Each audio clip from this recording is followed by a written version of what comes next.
अगला जो है फिर आपके रिकॉग्निशन कमीशन पे आया है।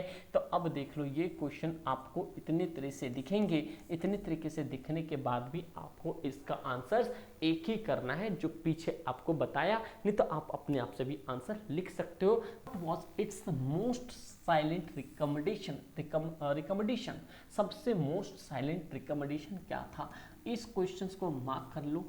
आपको इस क्वेश्चंस के बेस पे एक लॉन्ग क्वेश्चंस 100% आपको देखने को मिलेगा, चाहे वो नमस्ते भाइयों, मेरे भाई क्लास 12 के जो आपके सबसे ज़्यादा इंपॉर्टेंट टॉपिक, जो आज तक का जो सबसे ज़्यादा कह सकते हो कि जहां से लॉन्ग क्वेश्चंस पूछे गए हैं, वो क्लास 12 के पॉलिटिकल साइंस के जो आपके चैलेंजेस ऑफ नेशन बिल्डिंग वाला है।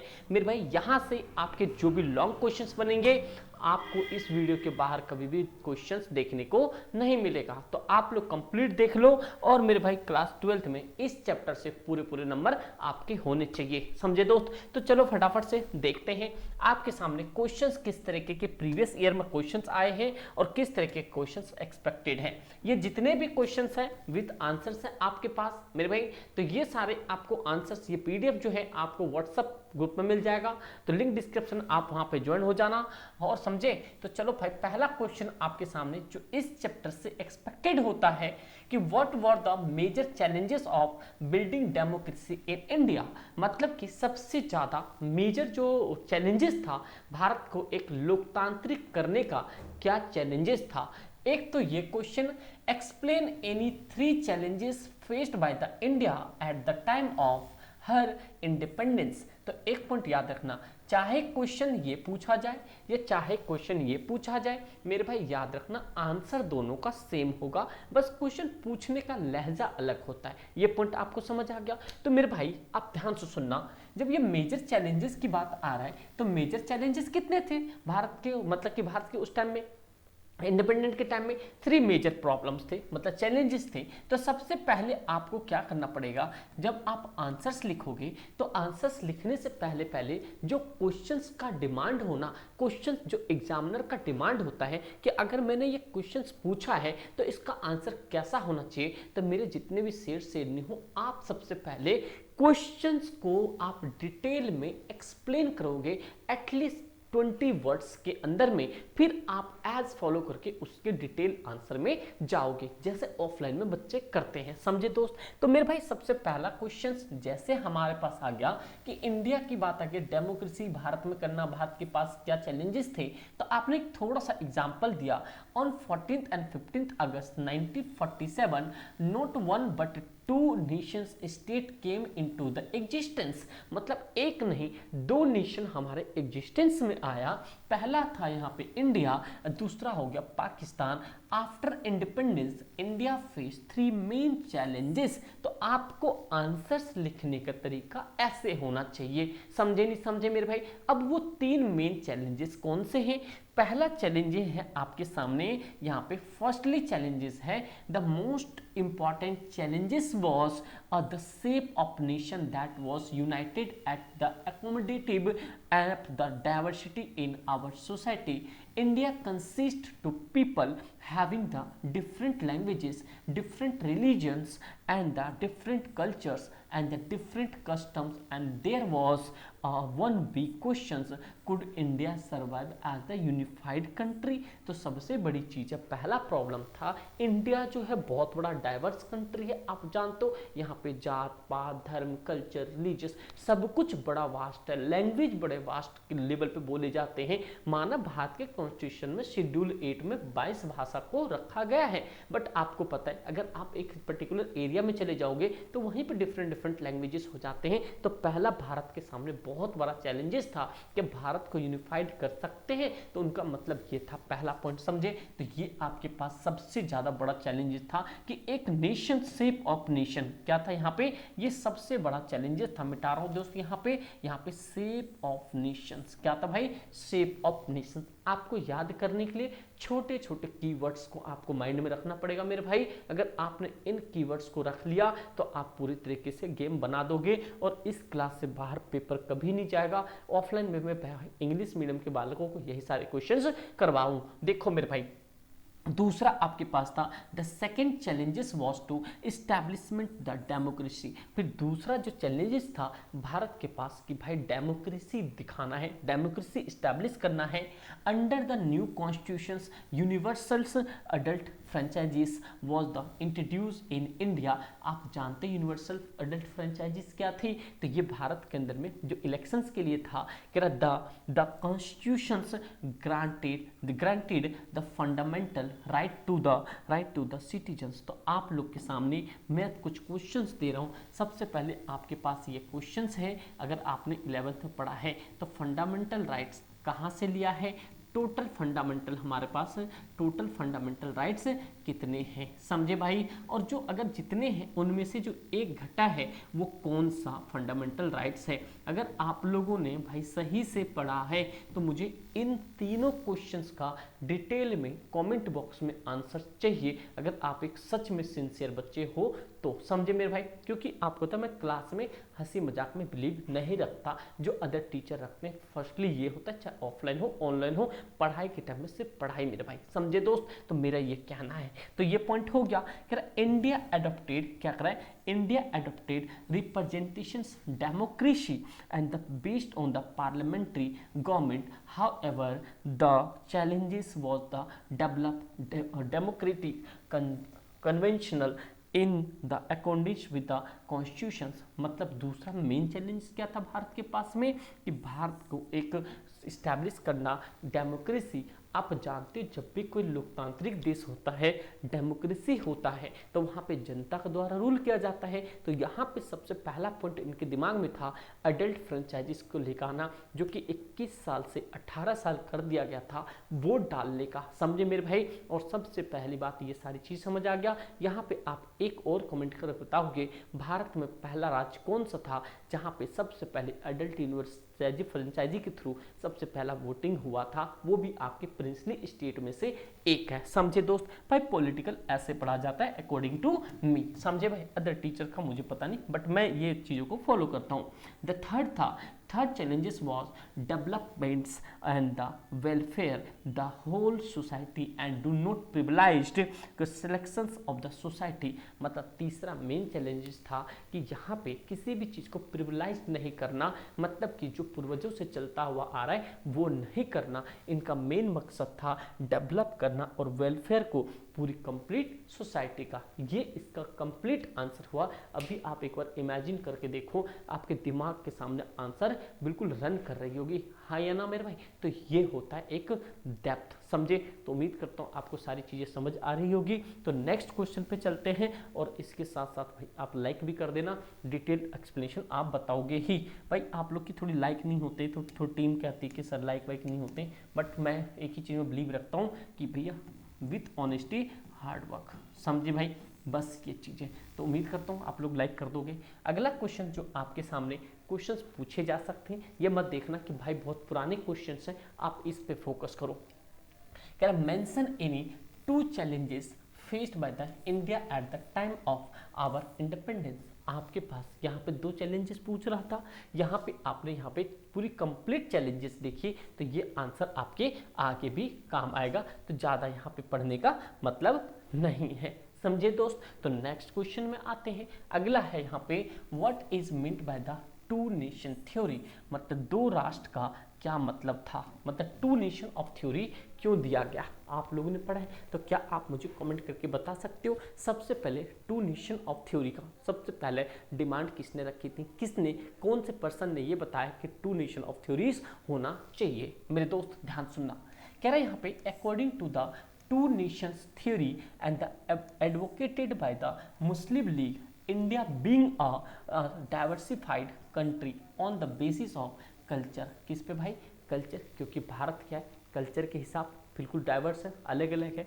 आपको पॉलिटिकल से अलग अलग मिलेगा, यहाँ रिलीजन्स में अलग अलग मिलेगा, इकोनॉमिक एंड सोसाइटी से अलग मिलेगा, into 2 communities and the Hindu and Muslim. According to this theory the demand for the Pakistan a separate country for the Muslims was made. सीधी सीधी बात है, 2 नेशन बनाना चाहते थे, एक हिंदुस्तान एक पाकिस्तान। सबसे पहले किसने डिमांड की थी वो आप कमेंट सेक्शन में बताओगे आंसर, और भाई आपके बेहतर से बेहतर नंबर आएंगे बोर्ड के अंदर में 110%। व्हाट्सएप ग्रुप से जुड़ जाना, बस इतनी ही बात बताना चाहूँगा मैं आपको। और मेरे भाई कुछ नहीं करना, वीडियो को आगे लाइक करते रहना, समझे दोस्त। तो ये आपके पास आ गया। फिर आगे चलते हैं फटाफट से थर्ड क्वेश्चन। थर्ड क्वेश्चन आपको इस तरीके से आएगा, आंसर्स आपको एक ही देना है। जितने भी क्वेश्चंस आपको इस सेशन में रिपीट हो रहा है, मोस्ट इंपॉर्टेंट है, you must do with answer writing. आपको करना है आंसर राइटिंग के साथ। मेरे दोस्त सबसे पहला अगला क्वेश्चन है, कह रहा explain the role played bye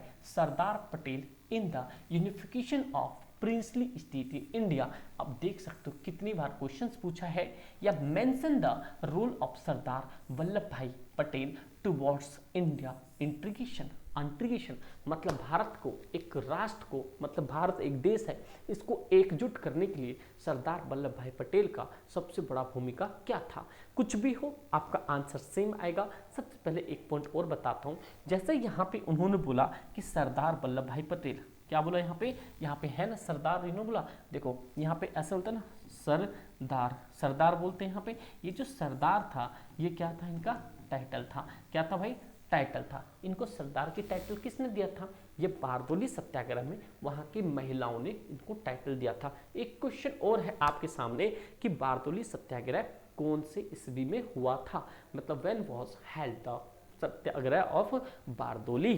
समझे दोस्त, तो ये पॉइंट आपको याद रखना है। ये इंपॉर्टेंट क्वेश्चंस हैं, ऑलमोस्ट आपके क्वेश्चंस ये पूछे जाते हैं। तो मेरे जितने भी शेरनी हैं प्लीज आप लोग फोकस करके पढ़ो। देखते हैं मेरे भाई, कह रहा at the time of independence there were, कि देखो देयर वर 565 प्रिंसली स्टेट थे स्टेट। It was due to the leadership and statesmanship of the Sardar Vallabh Bhai Patel that most. आगे इसका आंसर इसमें नहीं दिया है, बट मैं चाहता हूं कि आप इस क्वेश्चंस का डिटेल आंसर आप खुद से आंसर राइटिंग करो और बेहतर से बेहतर करो, और व्हाट्सएप पे आप मुझे पीडीएफ एक अपना सेंड करो अगर आप पॉसिबिलिटीज चाहते हो और बेहतर लेवल पे पढ़ना चाहते हो तो। मेरे भाई अगला क्वेश्चन है, ये भी आपके पास मोस्ट इंपॉर्टेंट क्वेश्चंस है। क्वेश्चंस क्या है दोस्त, कह रहा है what is the recognition of state, when did it take place. सीधी सीधी बात है, ये जो आपके पास 1956 वाला रिकॉग्नाइजेशन है, इस चीज से पूछ रहा है आपको क्वेश्चंस, जिसमें कि आपको पता होना चाहिए कि कितने स्टेट और कितने यूटी बने थे। क्या आप कमेंट कर सकते हो कि सबसे पहले भारत के अंदर में 1956 में जो रिकॉग्नाइजेशन हुआ था, टोटल कितने स्टेट बने थे और कितने यूनियन टेरिटरी बने थे। चलो आंसर देखते हैं, जब तक आप कमेंट कर देना। After the independence state were recognized in linguistic. Linguistic का मतलब क्या हो गया, भाषा के आधार पे। जैसे बाइलिंगुअल हो गया, मतलब दो भाषा हिंदी इंग्लिश बोला जाता है, इसको बोला जाता है लैंग्विस्टिक। समझे दोस्त, कह on the basis of report the state recognization commission the state recognization act was passed in 1956। आपको यहाँ पे एक नंबर का एमसीक्यू भी बोला जा सकता है कि स्टेट रिकॉग्नाइजेशन जो एक्ट था वो कब पास हुआ था, वो हुआ था 1956 में। ये पॉइंट आपको समझ आ गया। इसी एक्ट के थ्रू जो वहाँ पे 14 राज्य और 6 यूनियन टेरिटरीज बने थे। ठीक है भाई, आगे चलते हैं। देखो विच lead the creations of 14 state and 6 union territories. समझे मेरे दोस्त, आगे देखते हैं क्वेश्चंस। अगला है identify any two consequences of the partition of India 1947। Consequences बताना, आपको कंसिक्वेंसेस बताना है कि किस तरीके से इनके दो पार्टीशन होने पे मजबूर हो गए थे। क्या आप इस चीज से सहमत हो कि भारत का जो बंटवारा हुआ था वो सिर्फ धर्म के नाम पे हुआ था? क्या यस या नो में आप सभी का कमेंट चाहिए। क्या भारत और पाकिस्तान का जो यहाँ पे टू नेशन थ्योरीज आई थी, बंटवारा हुआ था, इतने सारे इम्पैक्ट पड़े थे, जो 3 चैलेंजेस था भारत के पास, ये सब एक धर्म के नाम पे था? यस या नो कमेंट करना। हम भाई सेकुलर है, भारत एक सेकुलर कंट्री है, बस हमें एक न्यूट्रल रहना है और अपने देश को आगे बढ़ाना है। एवरीथिंग सब कुछ एक साथ एक समान चलना चाहिए। नेक्स्ट क्वेश्चन दोस्त, कह रहा है identify in two consequences of the parties of India 1947। उसका आंसर है आपके सामने। Two consequences of partition of India 1947 are as follow. जब आप कभी भी कुछ आंसर क्वेश्चन दिया हो तो आप प्लीज ये आप इस वर्ड को याद रखो, ये वर्ड आपके लिए मोस्ट इंपॉर्टेंट है। उस क्वेश्चंस को रिपीट करके लाना है आंसर्स फॉर्मेट में, एज फॉलो। पहला पॉइंट देखो मेरे भाई, ये रहा आपके सामने पहला। एग्जामिनर को एक्चुअल में ये आंसर चाहिए, ये फॉर्मेट चाहिए। समझ रहे हो बात को? जब भी आप भाई A+ में जा पाओगे, 95 97 में जा पाओगे। अगर सहमत हो तो इस वीडियो पे अपना दिल जरूर फेंकना, दैट मीन्स कि कमेंट में एक आपका लाइक चाहिए। समझे दोस्त? पहला, the first constitution of the partition was the largest unplanned and the tragic transfer that human history has non. आप जानते हो सबसे बड़ा चीज, कुछ भी प्लान नहीं था भाई, 2 राष्ट्र बट जाएंगे, हिंदू इधर मुस्लिम इधर। इस चक्कर में पूरी ह्यूमन की आज तक के इतिहास में सबसे तगड़ा, सबसे बड़ा ये आपके क्या है, डिस्प्लेसमेंट है। समझे दोस्त? Next point, another consequence of the partition was the refugees problem. अगला क्या है? Refugees problem. हमेशा भारत रिफ्यूजीज प्रॉब्लम से लड़ा है। जैसे अभी आपने रिसेंटली एक न्यूज़ देखा होगा, अगर आप सही में मतलब अच्छे लेवल पे पढ़ाई कर रहे हो, तो एक लड़का जो बांग्लादेश का इंडिया में एंटर कर गया था, है भाई, यूट्यूब पे बहुत सारी उसकी वो चली थी। State any 2 challenges that India faced eight the time of independence. ये क्वेश्चंस आप देखो, ये क्वेश्चन आपको कितनी बार रिपीट किया है, और ये क्वेश्चंस पक्की बात है किसी न किसी सेट में आपको देखने को मिलेगा। तो मेरे जितने भी शेयर नहीं हो, इस क्वेश्चन को बिल्कुल भी मिस मत करना, हाँ या ना। चलो नेक्स्ट चलते हैं। सॉरी, अगला क्वेश्चन है, देखो कह रहा what was the task of the state recognition commission. मतलब क्या टास्क था स्टेट रिकॉग्निशन कमीशन को? What was it's most silent recommendation. सबसे मोस्ट साइलेंट रिकमेंडेशन क्या था? इस क्वेश्चंस को मार्क कर लो। आपको इस क्वेश्चंस के बेस पे एक लॉन्ग क्वेश्चंस 100% आपको देखने को मिलेगा, चाहे वो मिड टर्म हो या प्री बोर्ड हो या फाइनल हो, या आप कभी बड़े लेवल का एग्जाम लिखोगे यूपीएससी तो वहां पे आपको एक क्वेश्चंस दिखेगा। तो मेरे दोस्त ध्यान से सुनना, कह रहा after the independence the recognition of state were sort out on the linguistic basis. Linguistic basis पे सबसे सॉर्ट आउट कर दिया क्या? आप बताओ, सबसे पहले भाषा के आधार पर बनने वाला पहला राज्य कौन सा था? Pandit Jawaharlal Nehru announced the appointment of this commissions in Lok Sabha on 22 December 1953। लिखा है ना भाई 1953। तो 1 नंबर का एमसीक्यू भी आपके यहाँ से बन सकता है। देखो दोस्त, एमसीक्यू जो असेसन रीजन आएंगे, बहुत सारे असेसन रीजन एमसीक्यू आएंगे। ऑलरेडी मैं आपको पॉलिटिकल का पेपर कैसा आएगा डिस्कस करके बता चुका हूँ, वो जाकर देखना। हिस्ट्री का देखना, तो आपको उस ढंग में तैयारी करनी है, एकदम ताबड़तोड़ भौकाल मचा देना इस बार। अरे हाँ या ना मेरे दोस्तों, समझे? उसके बाद for impetus the perusals of the issues the commissions was headed by Faizal Ali committee. कौन सा कमेटी था? Faizal Ali committee. This commissions recommended the regrouping of the state on the basis of language and the culture as well. मतलब इन committee ने ये बोला कि भारत के जितने भी राज्य हैं या उनके कल्चर या उनके भाषा के आधार पर क्या करो, उसे एक साथ करो। It's submitted it's the recommendations as under. इनके अंडर में किया गया, पहला proper attention should be given to the culture and communicative need on the communicative speaking different languages. पहला पॉइंट किस पे फोकस किया गया? पहला फोकस किया गया वहाँ के कल्चर पे और वहाँ के स्पीक लैंग्वेजेस पे इस कमेटी ने। पहला। दूसरा कह रहा attention should be the paid to other regional and the language outside the Hindu. और हिंदू के अलावा भी दूसरे पे ज़्यादा फोकस किया गया। कह रहा linguistic minorities should be A well protest. और उनको बोला गया जो भी भारत के अंदर में यहाँ पे linguistic minorities should be well protect. मतलब कि जो माइनॉरिटीज थे जो पाकिस्तान के यहाँ पे रह गए थे, वो अगर वो उस लैंग्विस्टिक भाषा पर उनकी मेजोरिटीज हैं तो उनको भी प्रोटेक्शंस दिया जाएगा। नेक्स्ट क्वेश्चन आपके सामने है, कह रहा है describe the outcomes of state recognization commission appointed in 1953। तो मेरे भाई इसका आपने आंसर पीछे भी देखा, तो इस क्वेश्चन को याद कर लो, ऐसा क्वेश्चन आएगा। इन सभी का आपके आंसर राइटिंग होने चाहिए। समझे दोस्त? नेक्स्ट क्वेश्चन आपके सामने है कि what was the approach of the government of the India towards the princely state immediately after the partition of in 1947। मतलब कि भारत का क्या अप्रोच था कि जैसे जैसे प्रिंसली स्टेट थे उनको भारत में मिला लिया जाए, जिसमें कि आप जानते हो 3-4 ऐसे थे जो नहीं मान रहे थे, जिसमें कि सबका फूफा सरदार वल्लभ भाई पटेल ने उसको मिलाया। After the partition of India the approach of the government India was build a strong and United India. Bharat का क्या मकसद था? Build a strong and United, मतलब कि ताकतवर और एक साथ हमारा भारत बनना चाहिए। और ये था सरदार Vallabh Bhai Patel solve the problem of princely state within a year.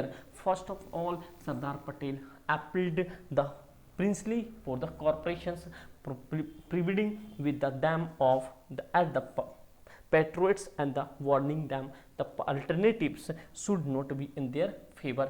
He assured the princely of the क्या रखें judicious privy and pursue and full ownership. मतलब कि सीधी सीधी बात है, सरदार पटेल ने ये बोला कि भैया देखो आपको भारत में मिल जाओ, आपको कोई दिक्कत परेशानी नहीं होगी, आपको बहुत इज्जत शान शौकत से रहने को मौका मिलेगा। बट ये लोग नहीं माने, समझे मेरे भाई। अगला है सरदार, अगला जो मेन पॉइंट है फिर से आपके पास इंपॉर्टेंस और रिकमेंडेशन पे आया है। अगला फिर से आपके पास है रिकमेंडेशन ऑफ कमीशन पे आया है। यह यहाँ पे अगला जो है फिर आपके रिकमेंडेशन कमीशन पे आया है। तो अब देख लो ये क्वेश्चन आपको इतने तरह से दिखेंगे, इतने तरीके से दिखने के बाद भी आपको इसका आंसर एक ही करना है जो पीछे आपको बताया, नहीं तो आप अपने आप से भी आंसर लिख सकते हो। बट आप ये जरूर करना, इससे बाहर नहीं आएगा पेपर। जिस दिन पेपर है आप मिला कर देख लेना, इस चैप्टर से बाहर नहीं जाएगा। और ये भाई बहुत महंगा चैप्टर भी है, समझे दोस्त। तो उसका आंसर यहाँ पे है demand of the state recognization linguistic base था। फिर after the independence the recognition of state were south to linguistic basis. Bengal was divided into 2 language in 1905 before the independent. It's sir report Montford in the 1918 accepted need to recognization of state linguistic base. मतलब मेरे भाई इसका पूरा detail answer है, आप इसका screenshot ले सकते हो, समझे मेरे भाई। तो ये सारा आंसर आपको लिख के आना है। नेक्स्ट क्वेश्चन उसी का आपके पास मतलब कितने कितने टॉपिक थे, पॉइंट्स थे। तो अभी तक मैंने आपको जितने बता दिए ये आपके मोस्ट इंपॉर्टेंट क्वेश्चंस हैं, इससे बाहर आपका नहीं जाएगा। और ये रहा लास्ट मेरे भाई। मिड टर्म तो आपके निकल ही जाएंगे, बट मैं चाहता हूँ मेरे भाई प्री बोर्ड से पहले अब फाइनल तक आप भाई 95 98 के करीब में पहुँच जाओ। उसके लिए भाई आप ना बस कुछ नहीं, ज़्यादा दिक्कत ना हो तो आप भाई ऑफलाइन क्लासेस ज्वाइन कर सकते हो। ये आपके सिर्फ और सिर्फ अपने वहाँ पे स्पेशल ह्यूमैनिटीज़ से लेके चलते हैं दोनों मीडियम में, तो भाई मोस्ट वेलकम होगी। और 95 97 हम सबका सपना पूरा होगा। और बस एक रिक्वेस्ट है, अगर आप इंस्टाग्राम पे फॉलो नहीं किया प्लीज़ वहाँ पे इंस्टाग्राम पे फॉलो कर लो, व्हाट्सअप ग्रुप से जुड़ जाओ। अगला चैप्टर जो भी चाहिए सेम कंडीशंस में वो आपके पास पहुँच जाएगा। बस कमेंट सेक्शन में कमेंट चाहिए और प्लीज़ यार लाइक करना। ठीक दोस्त, thank you so much and जय हिंद।